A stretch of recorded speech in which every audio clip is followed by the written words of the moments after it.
Hello, members of the Georgia Journal of International and Comparative Law. I'm Ann Burnett of the Law Library, and it's my pleasure to welcome you. I know exactly what you're going through because I'm a former member of the Georgia Journal myself.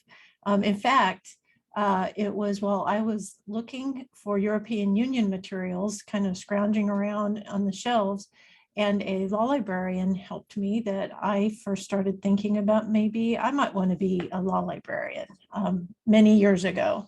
So I am here to right now, mostly for you to just know who I am, that I'm here to help you.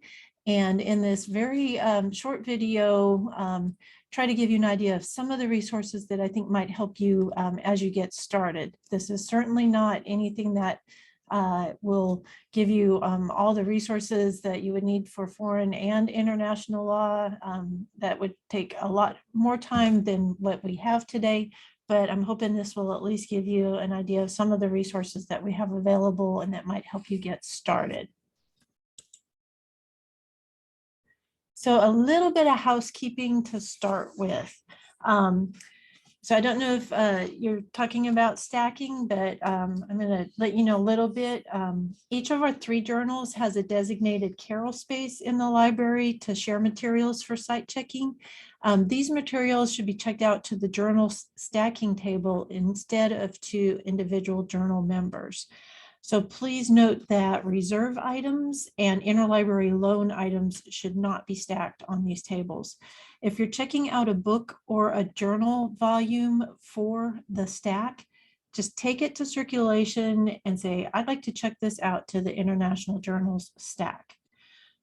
Regarding interlibrary loan, if it's for a site check, always go through your managing board so that we only get 1 request. But if it's for your own note, research, then you should submit the request yourself. Also, even if the topic is not law related, like even if it's a cookbook that you want to just check out because you're interested in it, submit your interlibrary loan request through the law library instead of the main library. Once you become a law student, your requests go through us regardless of the subject matter. So with that little bit of housekeeping out of the way, I want to talk about some of the resources. So I just have a few minutes, so I'm just going to point out where you can access a number of our foreign and international law databases. From the Law Library's main homepage here, you want to click on Research Databases. And that will take you to this A to Z list of databases. And then in this all subjects box, there's a drop-down menu. So go ahead, if you click on that drop-down menu, one of the options is foreign and international databases. So I'm not going to be able to show you all of these and go through all of them. Each of you, for your own note research and for the site checks you do, will have a huge variety of research needs over your time on the journal. And the databases that we subscribe to, plus the free materials that are available on the web, the books and other journal type resources that we have available here in the law library and at the main library are, it's an incredibly wide array of resources that are available to you. I have about a half hour here in this video to talk to you. There's no way I can tell you all of those resources and what you're going to need. So I just want you to know here that you have some subscription databases that are available to you, and to try to remember to take a look at them as you start embarking on your different research projects to see if any of them look like they might be useful to you. Some of them are things that will give you access to foreign laws from a bunch of different jurisdictions. Some are things that are specifically for international law. So just take a look at that. One resource I do want to point out, because it seems to be helpful for quite a few people early on when you're doing foreign law research, it's called the Foreign Law Guide. We have it highlighted here as a best bet. So I do want you to be very aware of it. It is a subscription database, and you go through our A to Z list to get to it. It's the easiest way to access it. And then you just, when you log in, it will ask you to log in using your UGA ID and password. So the way the Foreign Law Guide is set up is it's alphabetical by country, and I've just gone ahead and picked Argentina here. For each country, at the beginning, you'll have a section that includes an overview of its government and legal system and some other material. Really useful is under primary sources. It will tell you where you can find things like its codes and court reports. So here I pulled up Argentina's page on court reports, and you notice it says there is no single official reliable source for Argentine court reporting.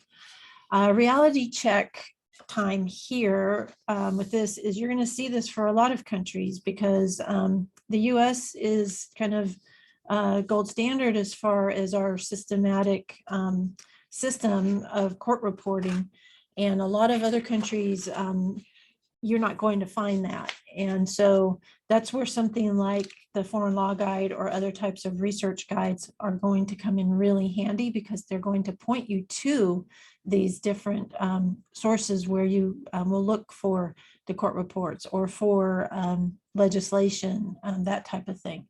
So here you can see at the top, they're recommending some free resources on the web, and then also some print resources for court reports for Argentina. For every country as well, there's a laws by subject section. And here for Argentina, it is no different. And we're starting with the A's here. It's just an alphabetical list of subjects. And so we're going to pretend that I scrolled down to the B's for bankruptcy. And at the top, it's giving me some secondary sources that they recommend that are about bankruptcy law in Argentina.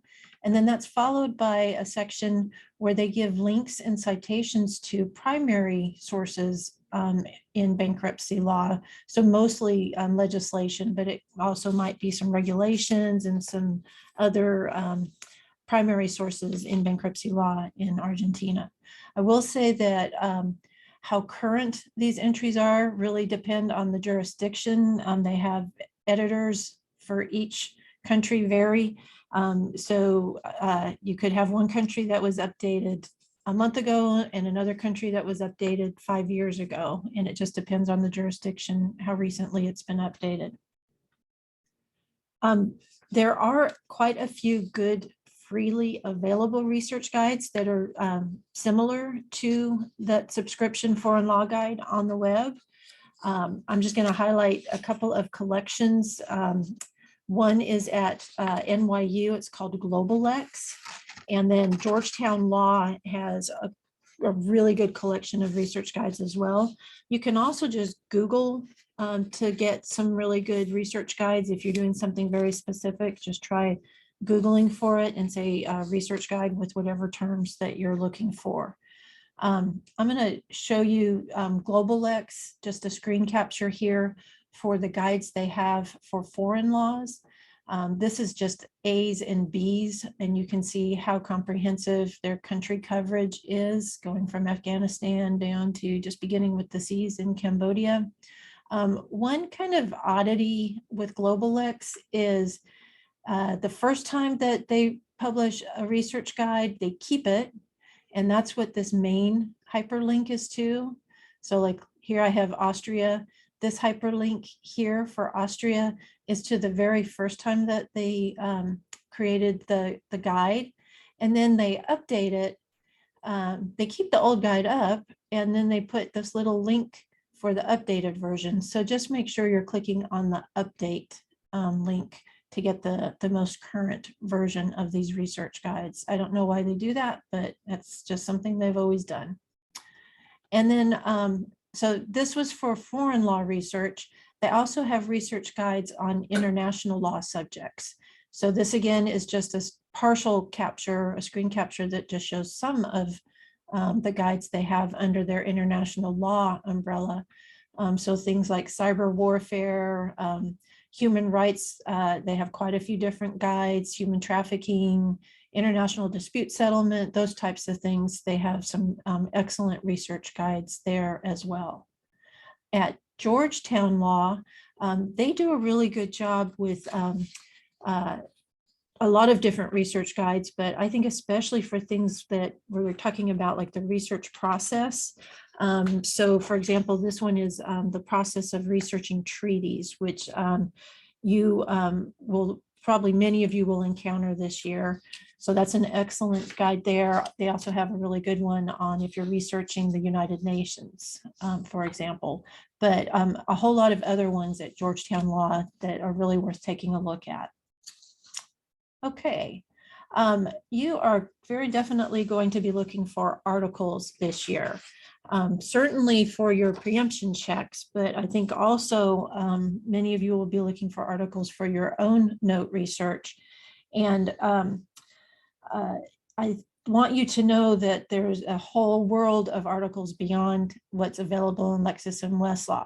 Definitely a lot of articles in Lexis and Westlaw. I'm not poo-pooing what's available there, but I want you to also know that there are a lot of journals that are not in Lexis and Westlaw, and the easiest way for you to access those is back at that A to Z list of what we subscribe to. If you go to that subject list in that drop-down box, there's a heading for legal periodicals. So you would want to choose that. And two of the things I want to highlight here are the index to foreign legal periodicals and SSRN. So IFLP is going to really expand your search beyond Lexis and Westlaw, because it will give you citations to articles that are in journals that are not published in the United States. And it's not, for the most part, not going to give you the full text of those articles. So then you would have to take the citation and look to see if we provide access to that journal here at the law library. And then if we don't, then you would want to get an interlibrary loan request submitted. The Legal Scholarship Network is part of SSRN, and that is a collection of forthcoming articles. So it's where legal scholars and other people post forthcoming articles before they're actually published in law reviews. So it's a really important source of new scholarship. So as folks who are researching topics for notes, you are probably thinking about your possible note topics, and I want to give you some ideas about places you can check for ideas, and also just ways for keeping current on developments in international law. I'm going to quickly take you through some resources at the American Society of International Law, or ACIL. Also, the Global Legal Monitor at the Library of Congress, a way to get to some international law blogs. And I also want you to just think about, with Westlaw and Lexis and Bloomberg in their legal news, they all include international legal news. But I'm not going to really spend time on the Bloomberg, Westlaw, and Lexis legal news, because you can find that yourself, but just keep it in mind. But I am going to show you the other three sources for keeping current in international law. So at the American Society of International site, if you go to resources, they have something under primary publications called ACIL Insights, and another resource called International Law in Brief. Now, International Law in Brief, these are just little quick posts that will inform you about developments in international law, and they're rarely more than a paragraph or two long. So they keep that brief, they keep brief in mind as they write these. And then they usually include hyperlinks to the underlying documents that are the reason why they are reporting about this development. So for example, in this screen capture, I have a development in European Union law, and they hyperlink to the underlying opinion of the European Union Advocate General that prompted them to write this post. They also have a link to a press release from the Court of Justice. That's about it. The ACIL insights are lengthier, but they're still not super long. I think sometimes if I've printed them out, they've been maybe 3-4 pages long on regular 8.5 by 11 paper. So they're still not super long, but they definitely are more in depth than the international law in brief posts. And they also will have quite a few more citations. So here I've got a screen capture of some of the footnotes that they include. So definitely, in addition to giving you an idea, with a narrative about the development, you will also get access to citations to additional resources that you could look up. So really valuable resources. The Global Legal Monitor at the Library of Congress is, they're pretty much kind of like blog posts, honestly, and I get these through an email feed, but you can go to their website if you want to as well. It's published pretty much daily. They're really short, not much longer than what you're seeing here in the screen capture for each, what they call them an article, but they're really short.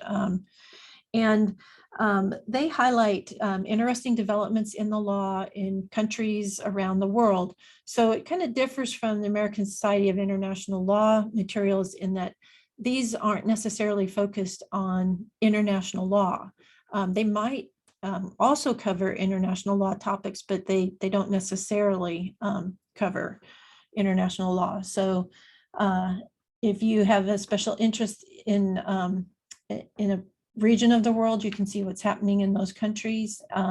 So in addition to just going to their landing page for the Global Legal Monitor, which shows the articles in reverse chronological order, you can search by keyword, and you can also search by jurisdiction. So again, if you have a particular country or countries that you would like to see about recent developments in the law, then that's an easy way to search that. International law blogs are a great way to follow developments in international law, especially if you can find some where academics and practitioners are discussing and arguing issues as they develop. One that I'm particularly affectionate towards is Law Girls. It's a great blog with timely and thoughtful coverage of international law and policy issues, and it has significant ties to UGA law as well, with Professor Amon being a founding member, and at least one of our graduates has also contributed several posts to Law Girls. But if you want to look for more international law blogs, Justia Blog Search has a section called Most Popular International Law Blogs, and it has quite a few international law blogs on a variety of topics.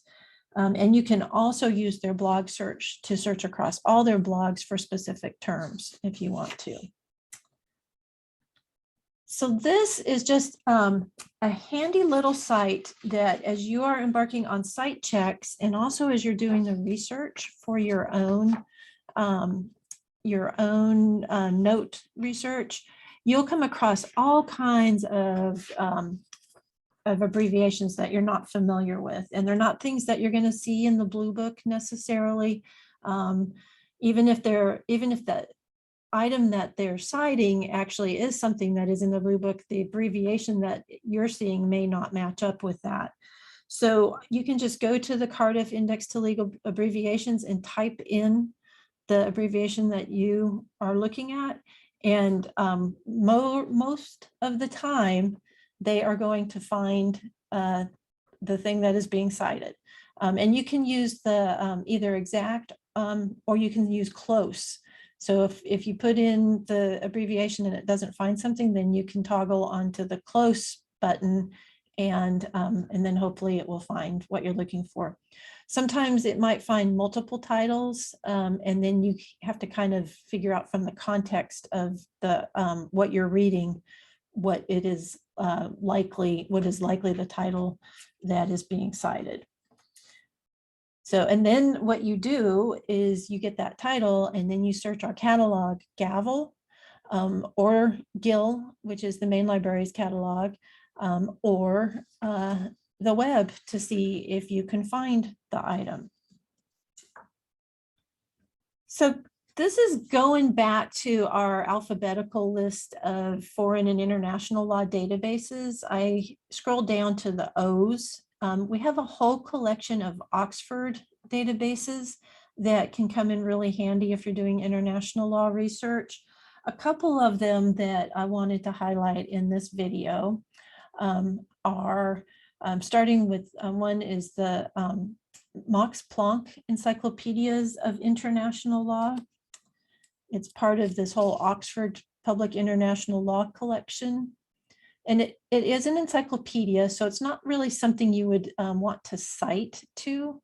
But if you come across a term or a concept that you don't really have any familiarity with and you want to know more about it, you can just look it up in the Max Planck Encyclopedia and you'll get this clearly written article. They're written by legal scholars, well respected. And the nice thing too is then that they will probably cite to other sources that you can look up if you want to look at more resources on that subject. So here I pulled up the article on flags of convenience. I picked that topic because we just had an article or a student note in the Georgia Journal that was on flags of convenience. And I had not heard that term, so I thought, I'm going to look it up in the Max Planck Encyclopedia. Another resource that has come in handy for folks over the past few years is called the Oxford Bibliographies. And like the encyclopedia, it kind of will give you an overview of the term or the concept. But what its specialty is it will give you citations with these little blurbs, kind of like little annotations, to really highly curated resources on that subject. So here the subject was self-defense, and then it gives citations to books, journal articles, and websites that talk about self-defense. So, and they don't just give like any old books. It's highly curated bibliography of books and articles and other resources on the topic. So this is the end of my kind of whirlwind introduction. I do want to say that I've not, really touched on the tip of the iceberg here for the resources and the tips on how to find foreign and international law. Between the research guides, which I really, really encourage you to look for, and a few of the databases, if you scroll down through that list, hopefully you at least have a head start as you embark on your own research and your site checking. I do want you to know that the Law Library is working on a research guide right now for all of the law school's journals. There will be a special section for the International Law Journal that will have more about resources specifically for you. It will also have linked from it the PDF guide that former editor-in-chief Kim Steipel recently created. She created it for a class, but with the idea that it would be useful for all of you. So that's something that's coming from a student's perspective. And it has some really good resources in there about the sources of international law, like treaties and customary international law. And then I have a video on blue booking treaties that will be linked from there, and I'm planning to create some other real mini videos on specific things that we will link from there. So keep an eye out for those resources later in the summer. I'm not sure exactly when you will be viewing this video, but we plan to have those out well in advance of you all being back for the fall semester. So I look forward to meeting all of you over the next year, and I wish you all so much luck. Being on the journal is a lot of fun. I know it's a lot of work, but you also learn a lot. And again, look forward to meeting you. Come by and see me in my office. Bye.